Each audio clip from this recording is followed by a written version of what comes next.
이진우의 손에 잡히는 경제.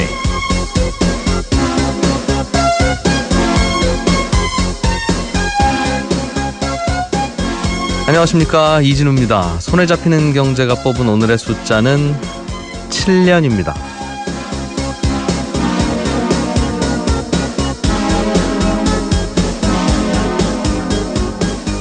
(747) (474) 이전 정부들에서 목표로 내세웠던 숫자들입니다. 이 세 자리 중에서 맨 앞에 들어간 숫자는 바로 경제성장률이었죠. 747을 내세웠던 이명박 정부는 7%의 경제성장률을, 그리고 474를 외쳤던 박근혜 정부는 4%의 성장률을 목표로 잡았는데 모두 9호로 끝났습니다. 한국은행이 올해 우리나라 경제성장률 전망치를 올해 들어서 세 번째로 또 수정했습니다. 당초 2.8%였던 전망치를 이번에는 0.2%포인트를 높여서 3.0%로 잡았는데요. 한국은행이 성장률 전망치를 한 해에 세 번씩이나 수정한 건 7년 만에 있는 일이라고 합니다. 경제 성장률이 예상보다 이렇게 오르면 그 과실이 경제 주체들에게도 돌아와야 되는데 어떻습니까? 이 살림살이와 지갑에 성장의 과실이 들어오는 게 체감이 좀 되세요? 이런 성장의 과실보다 우리 눈앞에 먼저 체감이 되는 건 아마 금리 상승일 것 같습니다. 현재 기준금리가 연 1.25%로 26개월째 사상 최저 수준인데, 한국은행의 전망대로 경기가 좀 회복되고 성장률도 3%까지 오르면 아마 기준금리를 인상할 가능성이 매우 높다는 겁니다. 어제 열린 금통위에서는 금리 인상을 주장한 금통위원도 한 명이 있었는데요. 이미 시중금리는 기준금리에 앞서서 먼저 상승하고 있습니다. 금리가 오르면 나한테 어떤 영향이 있을까? 이것도 한 번쯤 점검을 해보시죠. 우리나라의 기준금리를 결정하는 금통위는 올해 딱 한 번 남았는데 11월 30일에 열립니다.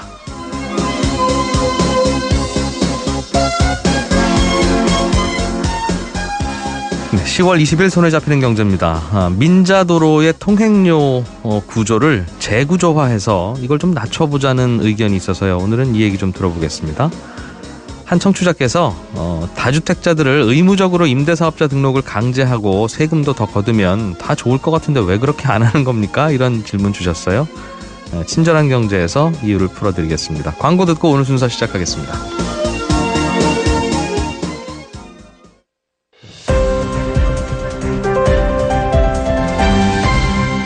이진우의 손에 잡히는 경제. 네, 경제 뉴스 살펴보겠습니다. 오늘은 한국경제TV 김치영 기자를 전화로 연결했습니다. 안녕하십니까? 네, 안녕하세요. 신고리 원전 5호기, 6호기 이게 우리나라가 앞으로 원전을 줄여가는 방향으로 정책은 잡았는데 이미 건설 중인 이것조차 중단할 거냐 아니면 이것까지는 지을 거냐, 이제 좀 그 문제를 가지고 논란이 좀 있었었죠.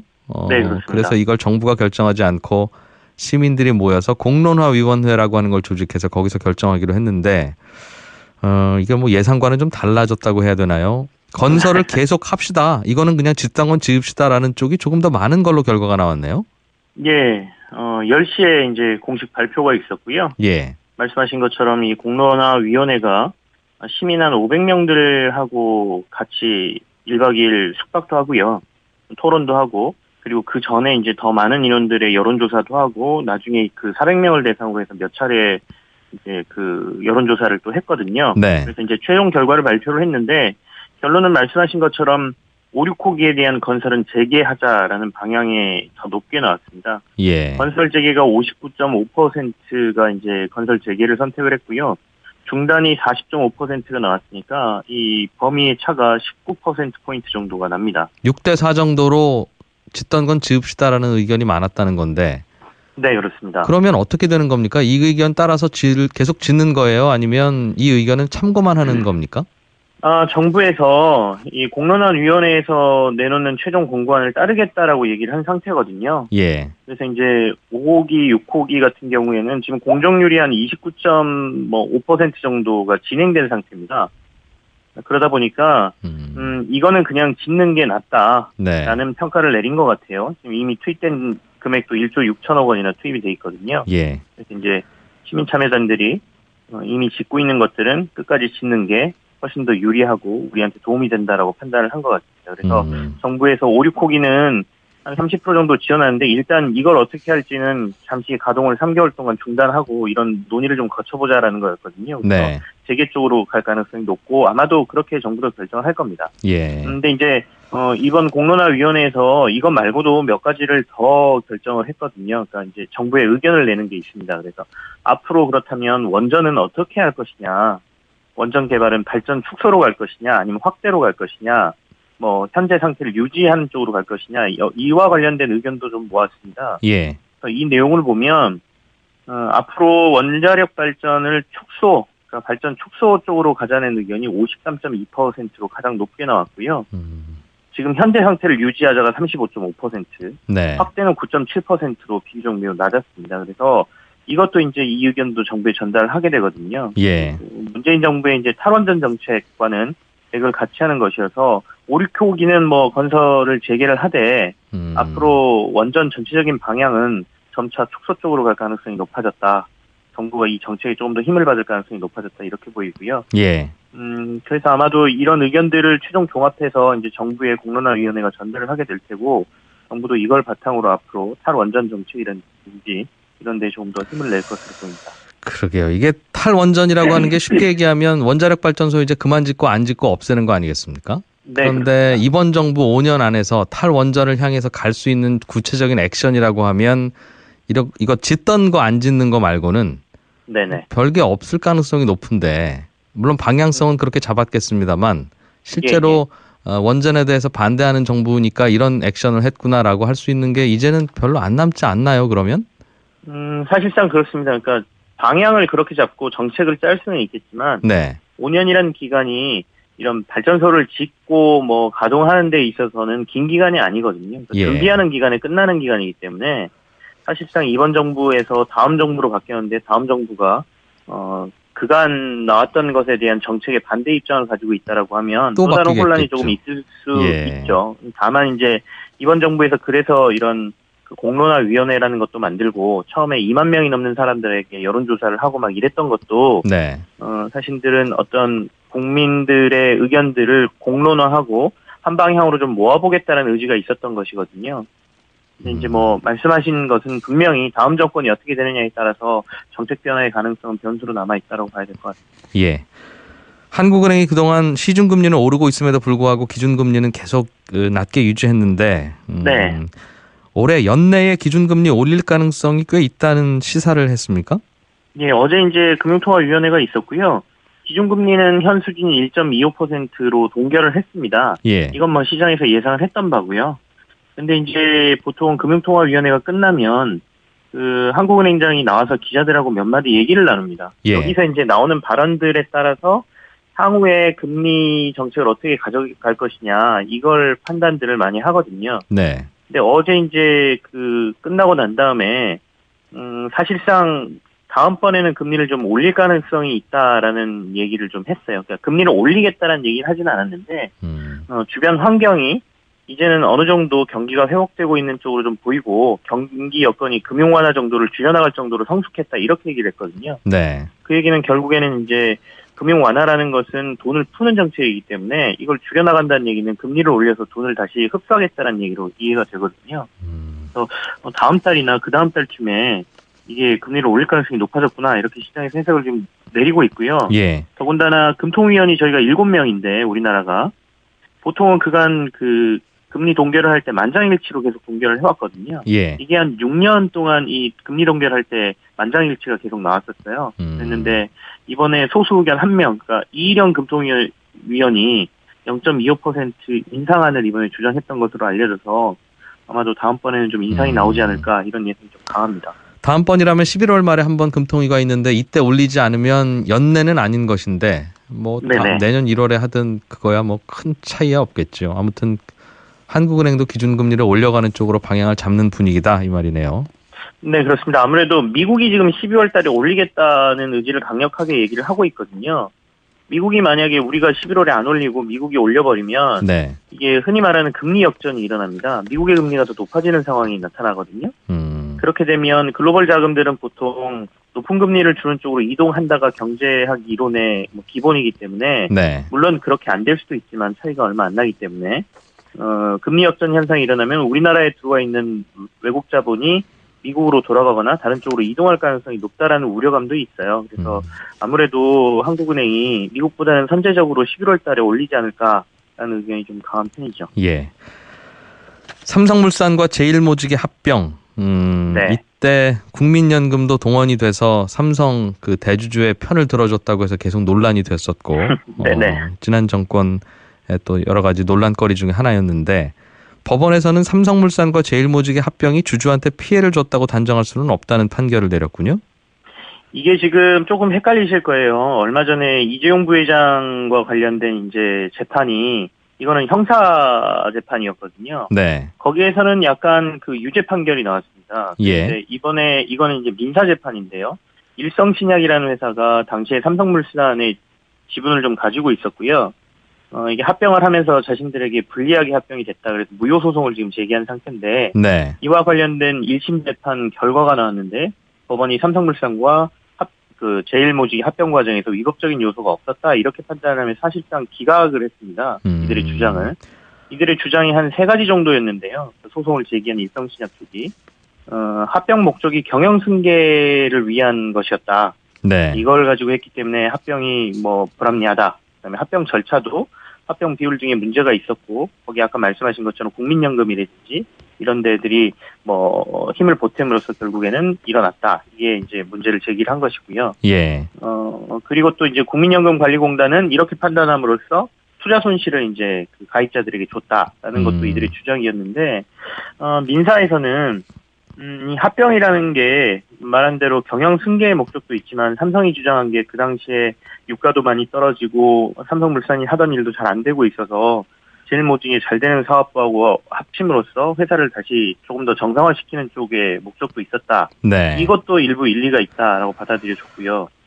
그리고 아까 말씀하신 것처럼 기금융본부에서 내린 결정이나 이런 것들이 적법한 절차에 의해서 이루어졌기 때문에 네. 이 부분을 가지고 딱히 문제를 삼기도 어렵다. 그리고 이게 주주들에게 큰 피해를 줬다는 것도 나중에 삼성물산이나 합병 이후에 주가가 올랐기 때문에 큰 문제가 되지 않는다. 이런 지금 해석을 내린 상태입니다. 이게 원래 삼성물산과 제일모직의 합병이라는 게 쉽게 이해를 하자면 네. 이재용 씨가 지분을 많이 갖고 있던 제일모직과 이재용 씨가 갖고는 싶은데 지분이 별로 없던 삼성물산을 합병하면서 네네. 합병 비율을 이재용 씨가 지분 많이 갖고 있는 제일모직에 유리한 시기를 택했다는 거죠. 물론 합병 비율이라고 하는 건 주가에 따라서 결정하는 거니까 그거야 뭐 컴퓨터가 정하는 거하고 똑같이 객관적인 거지만 네네. 하필이면 이재용 씨의 지분이 많은 제일모직은 주가가 높고 하필이면 이재용 씨가 갖고 싶으나 별로 지분은 없는 삼성물산의 주가는 낮을 때를 택해서 하필 네네. 그때 왜 합병시켰느냐 이 질문이었을 텐데 큰 문제는 네. 없고 중간에서도 손해본 사람도 없으니 합병 무효라는 주장은 이유가 없다 이런 판단이었나 보네요. 예, 사법부의 판단은 그렇게 볼 수가 있고요. 그리고 이제 그 시점의 문제는 사실상 재판부에서 이게 의도적으로 이렇게 주가가 낮고 의도적으로 주가가 높은 시기를 택했다. 네. 이거를 판단하기는 좀 힘들었을 것 같고요.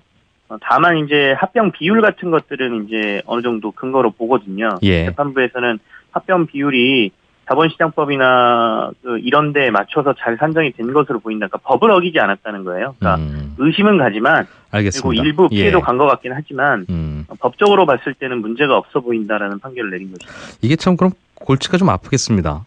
똑같은 사안에 대해서 민사재판에서는 특별히 잘못한 게 없다고 하고 있고 네. 똑같은 사안을 가지고 형사재판에서는 좀 잘못한 것 같다는 지적이 진행되고 있으면 예. 이게 어떻게 될까요? 이걸 뭐 김치영 기자한테 여쭙는 게 좀 애매하긴 합니다만.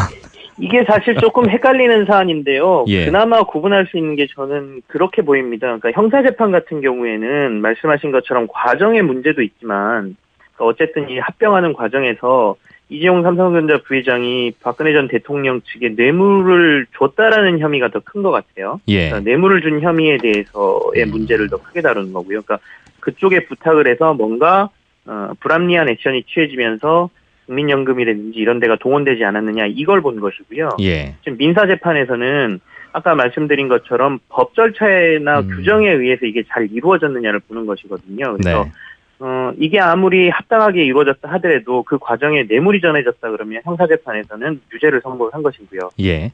그리고 지금 민사재판에서는 아까 말한 중간중간의 단계에 있어서는 법적인 절차는 또는 내부의 규정을 어기지는 않았다라고 본 것이고 네. 그 문제인 것 같아요. 예, 그렇게 정리하죠. 정부가 금융감독원을 공공기관으로 지정하는 걸 검토하고 있다는 뉴스도 있던데 금융감독원이 그동안 공공기관이 아니었을까 이런 의문이 먼저 드네요. 대부분 이제 공공기관으로 오해는 하시는데 예. 금융위원회는 정부 소속 기관이고요. 네. 금감원 같은 경우에는 이 민간 은행들하고 금융사들이 출자를 해서 운영이 되는 공공기관은 아닙니다. 그러면 금감원 직원들이 네. 공무원이 아니었어요? 예, 공무원이 아닙니다. 그렇군요. 근데 이제 예. 금감원 같은 경우에는 거의 공무원 같은 일을 하고 있죠. 그래서 사실상 그래서 관리 감독을 굉장히 강하게 받고 있는 기관 중에 하나예요. 그러니까 뭐 감사도 받고요. 그리고 뭐 여러 가지 이제 통제를 받고 있긴 한데 네. 그래서 2007년도에 한 차례 금감원이 공공기관으로 지정이 됐다가 2009년도에 다시 공공기관에서 빠진 사례도 있는데 이 네. 이유는 이제 그 당시에 빠졌던 것은 정부의 입김에 의해서 금융기관들이 관리됐을 경우에 문제를 좀 많이 제기했던 것이죠. 그러니까 예. 금융위의 정책기관이 있으니 관리감독은 자율적으로 하기 좀 독립성을 유지하자라는 차원에서 공공기관에서 제외를 했던 것이거든요. 근데 이번에 이제 그 금융감독원 내부의 비리들이 좀 많이 나왔죠. 그러니까 인사비리 같은 것들이. 공무원이 아니다 보니까 직원들을 자기들 마음대로 뽑고 그러다가 이제 인사비리가 네. 나왔군요. 채용비리가. 그렇다 보니까 이제 그 알겠어요. 내부에서 야, 이 기관 다시 공공기관으로 지정해야 되는 거 아니야? 관리해야 되는 거 아니야라는 지금 얘기가 나온 것이고요. 네. 어제 김동연 부총리가 검토를 하고 있다. 공공기관 지정을 검토하고 있다라는 얘기를 했습니다. 그래서 2009년에 제외됐던 금감원이 다시 공공기관 지정의 가능성이 좀 높아진 것 아니냐라는 얘기가 나오고 있는 것입니다. 네, 한국경제TV 김치영 기자였습니다. 고맙습니다. 네, 감사합니다. 알아야 될 것들 많이 안내를 해주고 눈높이에 딱 맞는 만인의 경제 과외 선생님. 다음 순서는 친절한 경제입니다.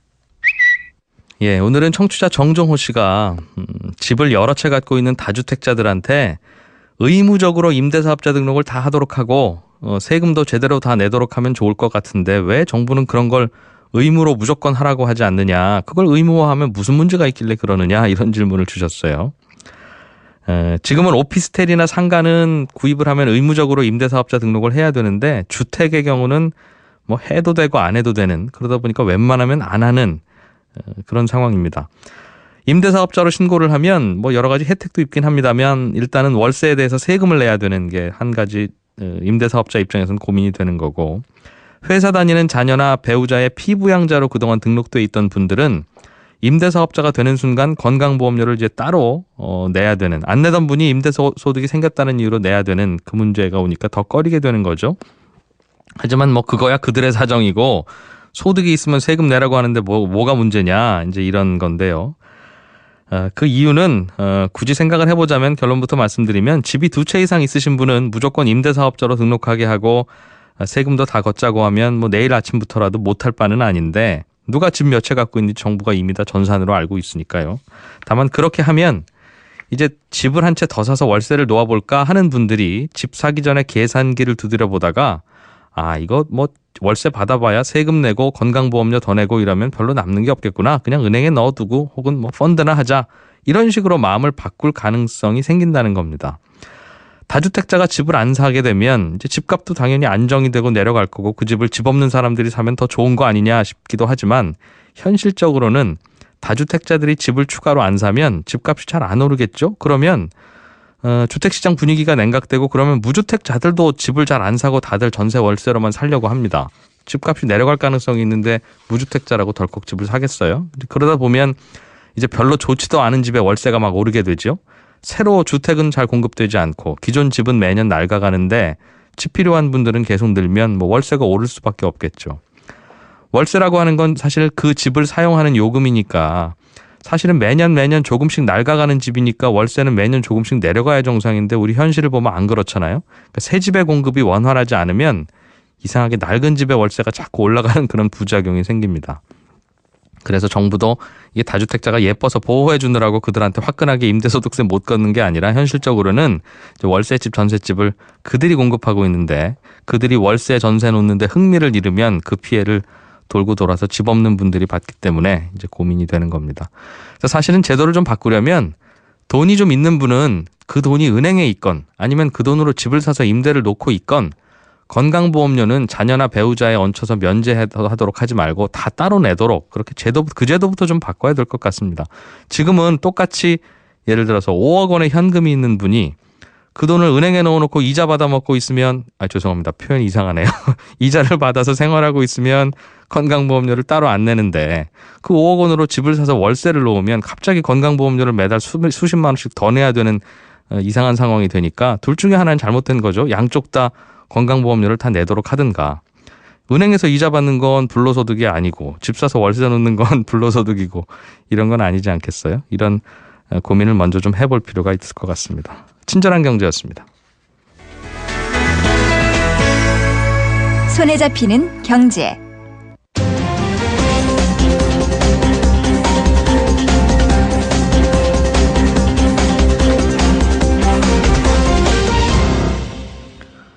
오늘은 민자도로 이야기 지난 수요일에 이어서 좀 이어서 해보려고 합니다. 한국교통연구원의 신희철 연구위원을 전화로 연결했습니다. 안녕하십니까? 네, 안녕하세요. 지난번에 저희가 인터뷰에서 민자도로 통행료가 왜 이렇게 비싸요? 이렇게 여쭤봤더니 신희철 연구위원께서는 정부가 지은 도로는 30년 동안 원가 다 안 뽑아도 되고 50년에 뽑아도 되고 하는데 민자도로는 반드시 30년 동안 그 건설비 원가를 민간업체가 다 뽑아가야 하기 때문에 비싸다. 네. 이런 말씀 주셨던 것 같고 그래서 그러면 민자도로는 그럼 영원히 비쌀 수밖에 없는 겁니까? 받아들여야 돼요. 그렇게 여쭈었더니 신 의원께서는 그러면 민자도로도 30년 동안 원가 다 뽑아가 이러지 말고 50년이든 혹은 그 이후라도 계속 그 할부로 뽑아갈 수 있게 그 기간을 좀 늘려주면 이걸 재구조화라고 말씀 주셨는데 네. 그러면 민자도로가 좀 싸질 수 있다 이런 아이디어까지 주셨던 기억이 납니다. 그렇게 네. 정리하면 이해는 잘 되고 있는 겁니까 제가? 네, 정리 잘 해주셨고요. 이제 하나만 더 얘기하면 원래 도로공사에서 관리하는 재정도로도 원래는 그 30년 투자 횟수 기간이 있습니다. 네. 다만 이제 통합 관리라고 해서 전체 도로를 하나로 보다 보니까 새로 만들어진 도로뿐만이 아니라 예전 도로도 계속 받고 있는 거죠. 그래서 민자도로는 같은 회사가 운영을 해도 다 다른 걸로 보니까 투자 횟수 기간이 명확하고 거기는 이제 한꺼번에 가고 이게 좀 다른 부분이 있다는 말씀을 드리고 싶습니다. 예. 그런데 그래서 민자도로도 통행료를 좀 낮추면 좋겠다고 해서 재구조화라고 하는 걸 하는데 실제로도 얼마 전에도 서울시에서도 그렇고 경기도에서도 그렇고 그런 사례가 좀 있었던 것 같아요.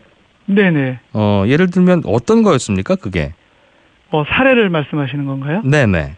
예, 그 사업자가 그 바뀌면서 수익률을 낮춘 사례가 여러 가지 있었는데요. 예. 예를 들면 그 인천국제공항철도가 원래는 14.07% 수익률에서 3.19% 굉장히 낮춘 사례가 있고요. 그 수익률이라고 하는 게 민자 사업자가 가져가던 수익률이에요. 그렇죠. 예. 그러면 그 인천 도로였습니까? 그건 공항 철도입니다. 철도. 그 철도를 깐 민자 사업자가 14%씩 매년 투입 대비 뽑아가다가 그렇죠. 4%만 가져갈게요라고 양보했다는 뜻이에요? 그렇죠.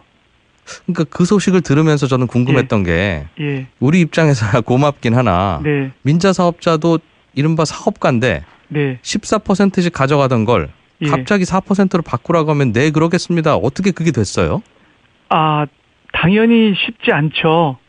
그러니까 기존 사업자가 손해를 보고 나갈 리는 없지 않겠습니까? 예. 그러니까 이제 줄 거는 주는 거고요. 예. 다만 이제 이 사람들이 그냥 놔두면 기존 수익률은 보장을 받고 통행량이 늘어난다든지 하는 혹시 더 생길 수 있는 수익도 챙기려고 하는데 이거를 방지하게끔 하는 건데요. 정부 입장에서는 국민들이 반대하다 보면 너네 나중에 투자를 제약하는 법률이 생길 수도 있고 나중에 어떻게 될지 모르는 그 미래의 리스크가 있는데 그런 리스크를 떠안지 말고 지금 협상을 우리랑 해서 좀 받고 나가줬으면 좋겠다라고 얘기를 하고 있는 거고요. 그러면 그 민자 사업자는 앞으로 30년 동안 매년 이 정도의 수익률을 가져가게 될 것 같고 그러려고 우리는 이 사업 한 건데 혹시 이거 놨다가 손해날 가능성까지도 우리가 감수하고 투자를 해서 이게 30년 동안 될 것 같은데 정부가 갑자기 나가라고 하시면 앞으로 30년 동안 우리가 벌 거 현금으로 주세요 했을 텐데 그거 준 거예요 그럼? 그러니까 투자라는 게 이제 그 민간 투자 사업이라는 게 기간이 한 30년 되거든요. 네. 그러면 투자자 입장에서 굉장히 길단 말이에요. 예. 그러니까 투자한 돈을 회수한 기간도 길고 또 사업자 입장에서 그 긴 기간 동안 정확하게 얼마를 벌지 사실 모릅니다. 그렇겠죠. 물론 뭐 통행량이 늘 수도 있고 또 갑자기 줄 수도 있으니까요. 뭐 상황이 어떻게 될지 모르니까요. 그러면 조금 좀 덜 받더라도 빨리 받고 나가는 게 낫다라고 생각하는 거죠. 어떻게 보면 저는 어떻게 생각하냐면 미국에서 로또 당첨되면 수십 년 동안 받을 당첨금을 한꺼번에 받을 수 있습니다. 근데 그러면 절반밖에 못 받거든요. 물론 그렇죠. 당장 그래도 돈 받아가는 게 사람들이 나으니까요. 당장 받는 거를 선호하는 게 있죠. 이자율도 있을 것이고. 예. 그런 구조였군요. 네. 갑자기 제도가 바뀐 게 아니라 앞으로 줄 돈을 좀 주고 그렇게 합의해서 내보냈다. 합의를 하는 거 과정이 이제 그 투자자들이 받아들일 수 있는 구조를 만들었다는 그렇겠죠. 거죠. 그래서 그렇게 해야 물러갈 텐데 어떻게 그냥 물러갔다고 하길래. 아니요. 그냥 물러가는 건 아닙니다. 예. 그러면 줄 돈 다 내주고 그리고 나서 지금부터는 그럼 싸게 통행료 받으시오라고 한다는 건 이건 얼핏 보기에는 글쎄요. 뭔가를 하나 사서 한 달에 100만 원씩 할부금 내다가 이거 100만 원이 너무 좀 부담스러운 것 같으니 내가 한 2천만 원 좀 먼저 드릴 테니까 할부금을 한 40만 원으로 낮춰주쇼 하는 거하고 같아서 이게 당장 할부금이야 이제 덜 나가지만 그게 과연 아껴진 건가 이런 생각이 드는데요. 그건 아껴진 게 맞습니까? 그래서 이제 조삼모사라고 이야기하는 사람들도 사실 있습니다. 근데 이제 민간 투자 사업이라는 게 먼저 말씀드린 대로 정부하고 민간 사업자 간의 어떤 사적 계약인데 이게 정부라고 일방적으로 계약을 깰 수는 없는 거고 그러다 보니까 협상을 통해서 최대한 상황을 만들어 나가는 과정인데 그 방법 중에서 보다 수익률을 낮춘 거를 인정하는 새로운 사업자를 끌어들이고 이 사람들로 하여금 적정한 수준을 받고 나가게끔 하는 거죠. 알겠습니다. 민자를 지어서 30년 동안 받아가라고 하지 말고 도로라고 하는 건 수명이 정확히 저도 엔지니어가 아니라 모르겠습니다만 한 50년은 최소한 갈 것 같으니 50년 동안 나눠가라고 하면 통행료를 조금씩 덜 받아도 그쪽도 민자 사업자들도 수지가 될 텐데 그거 좀 늘릴 수는 없습니까? 그래서 지금 늘리는 거를 지금 하고 있고요. 그걸 먼저 번에 말씀드린 대로 차액 보전 방식 사업 재구조화라고 해서 사업자도 바꾸면서 기간을 연장하는 건데요.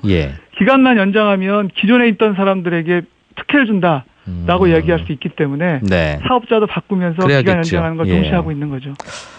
알겠습니다. 다른 나라도 민자 도로들을 짓죠. 민자 철도도. 그렇죠. 다른 나라는 이런 문제 없어요? 민자로 짓고 났더니 괜히 통행료만 비싸서 우리가 고생이다 이런 여론은 없습니까? 이제 조금 상황이 다른데 이제 선진국에서도 민자 사업은 하고 있고요. 사실 민자 도로가 많습니다. 근데 또 민자 도로가 재정 도로보다 비싼 경우도 있고요. 그러니까 그렇겠죠. 민자 도로가 악이다 이렇게 말하기는 어려운데요. 다만 민자 도로가 비싸더라도 그 구간이 공사비가 비싸다든지 이렇게 상황이 좀 그럴 수밖에 없다라는 것을 서로 이해를 하고 있고요. 무엇보다 얘기하고 싶은 게 이제 협약서를 거기는 꼼꼼하게 작성합니다. 제가 얘기하고 싶은 게 이런 건데요. 프랑스에서는 1000쪽이 넘는 협약서를 꼼꼼하게 작성한다고 그럽니다. 정부 측에서도 전문가를 키워서 민간 사업자하고 대등하게 협상을 하는 거죠. 근데 우리나라는 그 민간 측에서는 돈을 많이 받다 보니까 경험 많은 전문가들이 나오는데 정부 측에서는 공무원들이 사명감으로 나오는 경우가 많아요. 이분들이 열심히 하고 있지만 어려움이 있는 게 현실입니다.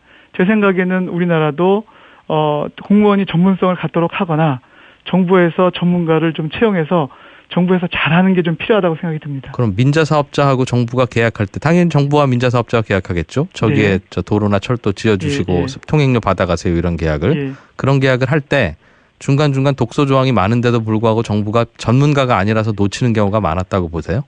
그러니까 지금은 많이 나아졌는데 초창기 지금 문제가 되고 있는 도로들이 초창기 도로들인데 그때는 독소 조항들이 꽤 있었고요.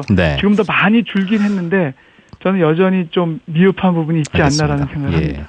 민자도로와 관련한 경제 뉴스들을 읽다 보면 아주 어려운 개념이 하나 등장하는데 민자도로 사업자들이 연이율 20%가 넘는 후순위채를 발행을 해서 그 후순위채 투자자들에게 1년에 20% 넘는 이자 주면서 그 이자 때문에 우리 손해나요. 그러니 채워주세요. 이런 식으로 이익을 가져간다. 이건 나쁜 짓 아니냐 이런 지적이 있습니다. 그거 어떻게 받아들여야 됩니까? 상황이 왜 그런 뉴스를 보면 궁금하게 드는 생각이 그 말은 민자도로 지어서 많이 남긴다는 뜻인데 민자도로는 경쟁 입찰을 하잖아요. 그러면 많이 남는 거라면 경쟁자들이 붙어서 많이 안 남는 수준까지 가격이 떨어졌어야 정상인데 어찌해서 그런 현상이 벌어지고 있었던 겁니까? 그게 이제 그 민간 투자자들의 이제 투자 기법인데요. 네. 그 사람들이 아무래도 첨단 투자 기법을 이용해서 본인들이 내야 되는 세금이라든가 이런 부분을 절감하고 보다 투자율을 수익률을 높이면서도 정부에서 최대한 받아가는 기법으로 네. 지금 말씀하신 그 후순위 차입금이라든가 여러 가지 기법들을 동원했다고 생각이 드는 겁니다. 근데 또 이해가 되는 거는 또 민간 투자 입장에서는 최대한 빨리 수익률을 올리고 투자를 회수해야 되니까 뭐 그분들 입장에서는 그렇게 하는 게 어떻게 보면 아니요. 저희가 보기에는 25%라고 하는 게 너무 그래서 과도한 거 아니냐. 수익 찾아가는 거야. 모든 장사가 다 그러니까 네네. 이해는 되는데 어떻게 25%씩 가져가도록 민자가 그런 구조가 됐지라는 생각인데요. 그게 그럼 투자 수익률이 25%라는 얘기가 아니에요? 그건 아니죠. 예. 투자 수익률 자체는 그렇게 높지 않고요. 네. 예를 들면은 그 신대구 부산 고속도로 이런 같은 경우는 지금 한 8.65% 정도 되는데 수익률이? 예. 근데 이제 후순위는 그거보다 훨씬 높거든요. 그러니까요. 그러니까 후순위가 전체는 아니고 이 사람들이 그 자기네들의 출자금을 후순위로 바꾸면서 수익률을 높이는 구조를 만들어 나가는 거죠. 아, 그분들은 나중에 받아가야 될 돈을 원금을 그렇죠. 먼저 나는 그냥 이자로 다 빼서 나갈게. 그렇죠. 그 뒤에 원금 안 받을 테니 그 대신 1년에 이자 20%씩 줘라. 이런 식으로 계약을 맺었군요. 빨리 투자를 회수할 수 있고 또 이렇게 하면은 그 법인세도 절감이 된다고 합니다. 그렇겠죠. 그러니까 나중에 줄 돈 먼저 주다 보니 이익률이 그렇게 높아져 보이는군요. 그게 그분들 입장에서는 이익이니까요. 알겠어요. 한 7% 정도 벌어간다고요, 민자사업자들이? 지금 한 7, 8% 정도로 돼 있습니다. 네. 과거에 금리 높던 시절이라 그 정도 아니면 나 투자 안 하겠습니다. 이런 민자사업자들이었겠군요. 그렇죠. 알겠습니다. 오늘은 여기까지 좀 배워보죠. 잘 배웠습니다. 고맙습니다. 네, 감사합니다. 네, 한국교통연구원의 신희철 연구위원이었습니다.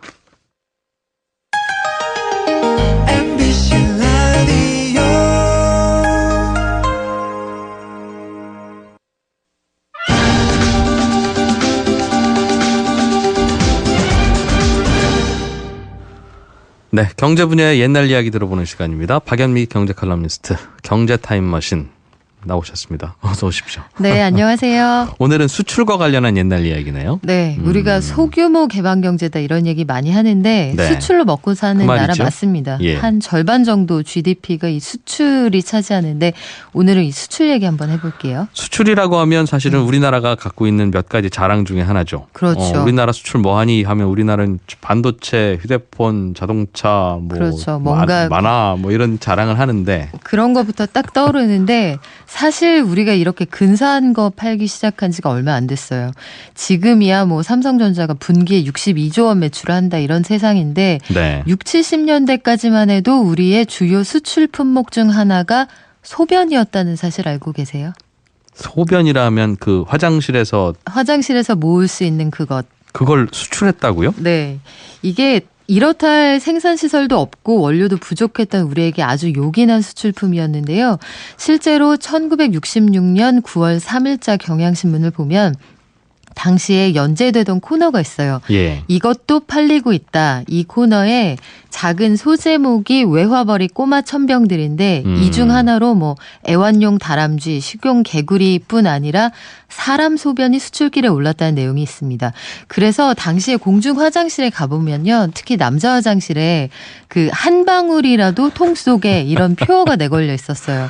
이 아까운 수출 상품을 헛되이 흘려보내지 말자 이런 분위기가 전국을 휘감고 있었습니다. 지금은 청소하기 어려우니까 가능하면 밖으로 흘리지 마세요인데 그렇죠. 그 당시에는 이거 한 방울이 다 돈입니다. 이런 얘기였다는 뜻이네요. 그렇죠. 지금 너찌 이론에 따라서 변기 안에 왜 파리까지 그려놓는 세상이잖아요. 아니 궁금한 건 알겠어요. 사간다는 사람이 있으니 이렇게 돈 받고 팔면 좋은데 남의 나라 소변 사간 사람은 왜 사갔답니까? 이게 사람 소변에 되게 귀한 성분이 들어있더라고요. 우로키나제라는 단백질 분해 요소가 사람 소변으로부터 나온다는데 혈전을 녹여주는 혈전 용해제 성분입니다.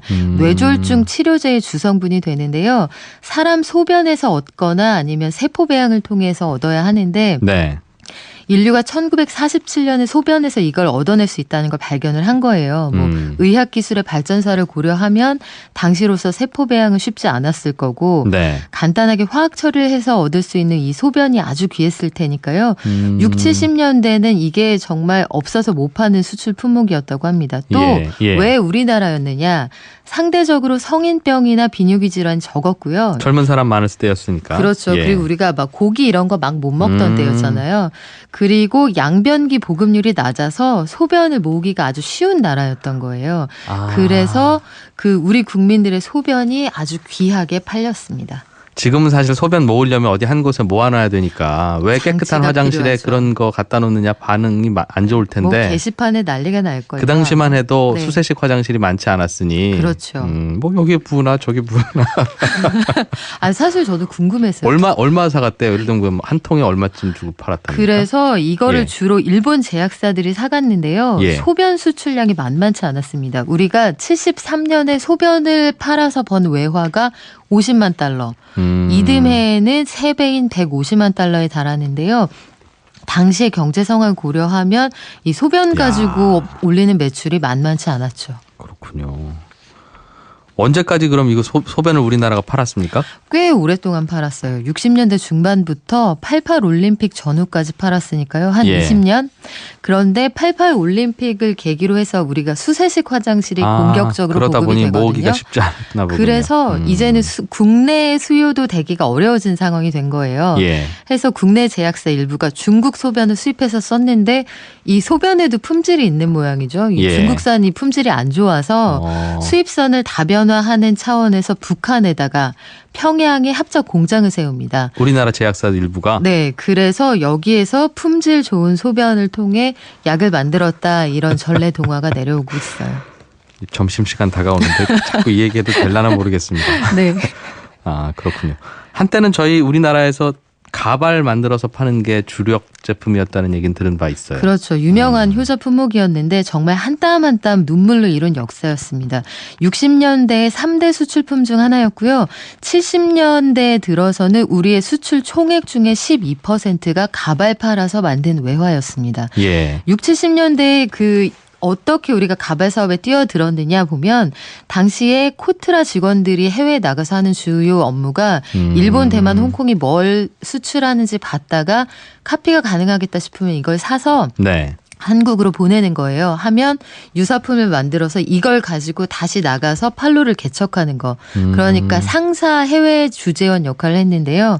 이때 62년도 뉴욕에 나가 있던 코트라 직원이 가발에 딱 천착을 해서 우리가 돼지털하고 사람 머리카락만 가발 원료로 수출을 하고 있는데 아예 만들어 팔자 해서 사표를 내고 이분이 들어와서 한국에 공장을 차려요. 해서 70년에는 이걸로 1,000만 달러 수출 훈장까지 받습니다. 이러면서 우리나라 가발 산업이 정말 폭발적으로 성장하게 되죠. 우리 이제 펌어라고 하죠. 미용실에서 해주는 거. 네, 요새는 한 글자로 펌 이렇게 펌이라고 써놓더라고요. 합니까? 네. 저희 어머니도 자주 하시는 이른바 아줌마 파마. 네, 뽀글뽀글 파마. 이게 무관치 않아요. 이게 둘이. 가발 사업이랑 관계가 있어요? 가발 사업이 완전히 중흥기를 이루면서 사람 머리카락 값이 폭등을 해요. 64년도에 한 관, 그러니까 이게 3.75kg인데 한 관에 7, 8천 원 하던 머리카락 값이 이듬해에는 5배까지 뜁니다. 그러니까 긴 머리카락을 가지고 있는 전국의 모든 아낙네들이 가발 공장에 타깃이 된 거예요. 짧게 잘라서 팔아라. 그렇죠. 잘라서 비녀 이제 그만 꽂으세요. 머리 감기도 힘들고 이 생기잖아요. 이렇게 꿰면서 그럼 이 머리를 스타일링을 어떻게 해야 될지 고민에 빠지잖아요. 그렇게 짧은 머리가 어떻게 해나. 해서 2인 1조로 다니면서 솜씨 좋은 아가씨들이 머리를 말아줍니다. 세상에. 어머니 요즘에 이게 신식 유행이에요. 해서 전국의 모든 어머니들이 같은 헤어스타일을 이때부터 하시기 시작한 거죠. 나 이거 짧은 머리 어떡하지 하면 이렇게 파마하시면 돼요. 그렇죠. 이것도 너지의 하나입니다. 세상에. 옆구리를 쿡 찔러서 모든 사람이 뽀글뽀글 파마를 하게 된 거죠. 그래서 그게 국민 헤어스타일이 됐군요. 네.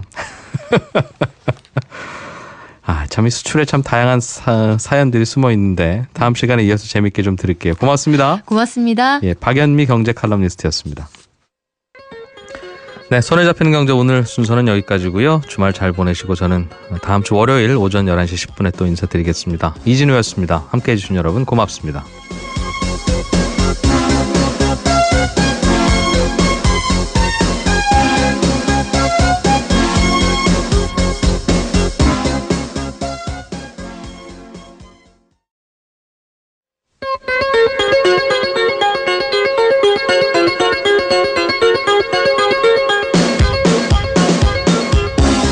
이진우의 손에 잡히는 경제.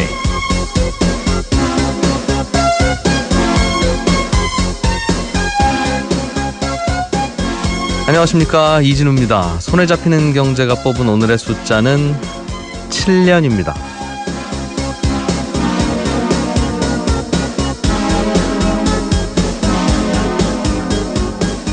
(747) (474) 이전 정부들에서 목표로 내세웠던 숫자들입니다. 이 세 자리 중에서 맨 앞에 들어간 숫자는 바로 경제성장률이었죠. 747을 내세웠던 이명박 정부는 7%의 경제성장률을, 그리고 474를 외쳤던 박근혜 정부는 4%의 성장률을 목표로 잡았는데 모두 9호로 끝났습니다. 한국은행이 올해 우리나라 경제성장률 전망치를 올해 들어서 세 번째로 또 수정했습니다. 당초 2.8%였던 전망치를 이번에는 0.2%포인트를 높여서 3.0%로 잡았는데요. 한국은행이 성장률 전망치를 한 해에 3번씩이나 수정한 건 7년 만에 있는 일이라고 합니다. 경제 성장률이 예상보다 이렇게 오르면 그 과실이 경제 주체들에게도 돌아와야 되는데 어떻습니까? 이 살림살이와 지갑에 성장의 과실이 들어오는 게 체감이 좀 되세요? 이런 성장의 과실보다 우리 눈앞에 먼저 체감이 되는 건 아마 금리 상승일 것 같습니다. 현재 기준금리가 연 1.25%로 26개월째 사상 최저 수준인데, 한국은행의 전망대로 경기가 좀 회복되고 성장률도 3%까지 오르면 아마 기준금리를 인상할 가능성이 매우 높다는 겁니다. 어제 열린 금통위에서는 금리 인상을 주장한 금통위원도 한 명이 있었는데요. 이미 시중금리는 기준금리에 앞서서 먼저 상승하고 있습니다. 금리가 오르면 나한테 어떤 영향이 있을까? 이것도 한 번쯤 점검을 해보시죠. 우리나라의 기준금리를 결정하는 금통위는 올해 딱 한 번 남았는데 11월 30일에 열립니다.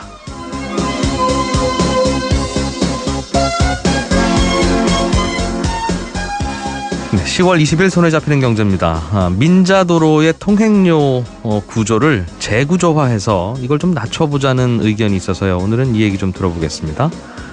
한 청취자께서 다주택자들을 의무적으로 임대사업자 등록을 강제하고 세금도 더 거두면 다 좋을 것 같은데 왜 그렇게 안 하는 겁니까? 이런 질문 주셨어요. 친절한 경제에서 이유를 풀어드리겠습니다. 광고 듣고 오늘 순서 시작하겠습니다.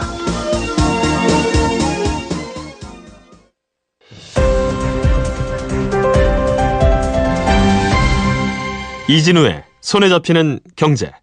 네, 경제 뉴스 살펴보겠습니다. 오늘은 한국경제TV 김치영 기자를 전화로 연결했습니다. 안녕하십니까? 네, 안녕하세요. 신고리 원전 5호기, 6호기 이게 우리나라가 앞으로 원전을 줄여가는 방향으로 정책은 잡았는데 이미 건설 중인 이것조차 중단할 거냐 아니면 이것까지는 지을 거냐, 이제 좀 그 문제를 가지고 논란이 좀 있었었죠. 네, 그렇습니다. 그래서 이걸 정부가 결정하지 않고 시민들이 모여서 공론화위원회라고 하는 걸 조직해서 거기서 결정하기로 했는데 이게 뭐 예상과는 좀 달라졌다고 해야 되나요? 건설을 계속 합시다. 이거는 그냥 짓던 건 지읍시다라는 쪽이 조금 더 많은 걸로 결과가 나왔네요. 예, 10시에 이제 공식 발표가 있었고요. 예. 말씀하신 것처럼 이 공론화위원회가 시민 한 500명들하고 같이 1박 2일 숙박도 하고요. 토론도 하고, 그리고 그 전에 이제 더 많은 인원들의 여론조사도 하고, 나중에 그 400명을 대상으로 해서 몇 차례 이제 그 여론조사를 또 했거든요. 네. 그래서 이제 최종 결과를 발표를 했는데, 결론은 말씀하신 것처럼 5, 6호기에 대한 건설은 재개하자라는 방향에 더 높게 나왔습니다. 예. 건설 재개가 59.5%가 이제 건설 재개를 선택을 했고요. 중단이 40.5%가 나왔으니까 이 범위의 차가 19%포인트 정도가 납니다. 6대4 정도로 짓던 건 지읍시다라는 의견이 많았다는 건데. 네, 그렇습니다. 그러면 어떻게 되는 겁니까? 이 의견 따라서 계속 짓는 거예요? 아니면 이 의견은 참고만 하는 겁니까? 정부에서 이 공론화위원회에서 내놓는 최종 공고안을 따르겠다라고 얘기를 한 상태거든요. 예. 그래서 이제 5호기, 6호기 같은 경우에는 지금 공정률이 한 29.5% 정도가 진행된 상태입니다. 그러다 보니까 이거는 그냥 짓는 게 낫다라는 평가를 내린 것 같아요. 지금 이미 투입된 금액도 1조 6천억 원이나 투입이 돼 있거든요. 예. 그래서 이제 시민 참여단들이 이미 짓고 있는 것들은 끝까지 짓는 게 훨씬 더 유리하고 우리한테 도움이 된다라고 판단을 한 것 같습니다. 그래서 정부에서 5, 6호기는 한 30% 정도 지원하는데 일단 이걸 어떻게 할지는 잠시 가동을 3개월 동안 중단하고 이런 논의를 좀 거쳐보자라는 거였거든요. 그래서 네. 재개 쪽으로 갈 가능성이 높고 아마도 그렇게 정부도 결정을 할 겁니다. 예. 근데 이제 이번 공론화위원회에서 이것 말고도 몇 가지를 더 결정을 했거든요. 그러니까 이제 정부의 의견을 내는 게 있습니다. 그래서 앞으로 그렇다면 원전은 어떻게 할 것이냐. 저는 약간 그 유죄 판결이 나왔습니다. 예. 근데 이번에 이거는 이제 민사 재판인데요. 일성신약이라는 회사가 당시에 삼성물산의 지분을 좀 가지고 있었고요. 이게 합병을 하면서 자신들에게 불리하게 합병이 됐다. 그래서 무효 소송을 지금 제기한 상태인데 네. 이와 관련된 1심 재판 결과가 나왔는데 법원이 삼성물산과 제일모직이 합병 과정에서 위법적인 요소가 없었다 이렇게 판단하면 사실상 기각을 했습니다. 이들의 주장을. 이들의 주장이 한 3가지 정도였는데요. 소송을 제기한 일성신약 쪽이 합병 목적이 경영 승계를 위한 것이었다. 네. 이걸 가지고 했기 때문에 합병이 불합리하다. 그다음에 합병 절차도 합병 비율 중에 문제가 있었고 거기 아까 말씀하신 것처럼 국민연금이라든지 이런 데들이 힘을 보탬으로써 결국에는 일어났다. 이게 이제 문제를 제기를 한 것이고요. 예. 그리고 또 이제 국민연금관리공단은 이렇게 판단함으로써 투자 손실을 이제 그 가입자들에게 줬다라는 것도 이들의 주장이었는데 민사에서는 이 합병이라는 게 말한 대로 경영 승계의 목적도 있지만 삼성이 주장한 게 그 당시에 유가도 많이 떨어지고 삼성물산이 하던 일도 잘 안 되고 있어서 제일모직이 잘 되는 사업부하고 합침으로써 회사를 다시 조금 더 정상화시키는 쪽에 목적도 있었다. 네. 이것도 일부 일리가 있다라고 받아들여졌고요. 그리고 아까 말씀하신 것처럼 기금융본부에서 내린 결정이나 이런 것들이 적법한 절차에 의해서 이루어졌기 때문에 네. 이 부분을 가지고 딱히 문제를 삼기도 어렵다. 그리고 이게 주주들에게 큰 피해를 줬다는 것도 나중에 삼성물산이나 합병 이후에 주가가 올랐기 때문에 큰 문제가 되지 않는다. 이런 지금 해석을 내린 상태입니다. 이게 원래 삼성물산과 제일모직의 합병이라는 게 쉽게 이해를 하자면 네. 이재용 씨가 지분을 많이 갖고 있던 제일모직과 이재용 씨가 갖고는 싶은데 지분이 별로 없던 삼성물산을 합병하면서 네네. 합병 비율을 이재용 씨가 지분 많이 갖고 있는 제일모직에 유리한 시기를 택했다는 거죠. 물론 합병 비율이라고 하는 건 주가에 따라서 결정하는 거니까 그거야 컴퓨터가 정하는 거하고 똑같이 객관적인 거지만 네네. 하필이면 이재용 씨의 지분이 많은 제일모직은 주가가 높고 하필이면 이재용 씨가 갖고 싶으나 별로 지분은 없는 삼성물산의 주가는 낮을 때를 택해서 하필 그때 왜 합병시켰느냐 이 질문이었을 텐데 큰 문제는 없고 중간에서도 손해본 사람도 없으니 합병 무효라는 주장은 이유가 없다 이런 판단이었나 보네요. 예, 사법부의 판단은 그렇게 볼 수가 있고요. 그리고 이제 그 시점의 문제는 사실상 재판부에서 이게 의도적으로 이렇게 주가가 낮고 의도적으로 주가가 높은 시기를 택했다. 네. 이거를 판단하는 행장이 나와서 기자들하고 몇 마디 얘기를 나눕니다. 예. 여기서 이제 나오는 발언들에 따라서 향후에 금리 정책을 어떻게 가져갈 것이냐 이걸 판단들을 많이 하거든요. 네. 근데 어제 이제 끝나고 난 다음에 사실상 다음번에는 금리를 좀 올릴 가능성이 있다라는 얘기를 좀 했어요. 그러니까 금리를 올리겠다라는 얘기를 하진 않았는데 주변 환경이 이제는 어느 정도 경기가 회복되고 있는 쪽으로 좀 보이고 경기 여건이 금융 완화 정도를 줄여나갈 정도로 성숙했다 이렇게 얘기를 했거든요. 네. 그 얘기는 결국에는 이제 금융 완화라는 것은 돈을 푸는 정책이기 때문에 이걸 줄여나간다는 얘기는 금리를 올려서 돈을 다시 흡수하겠다는 얘기로 이해가 되거든요.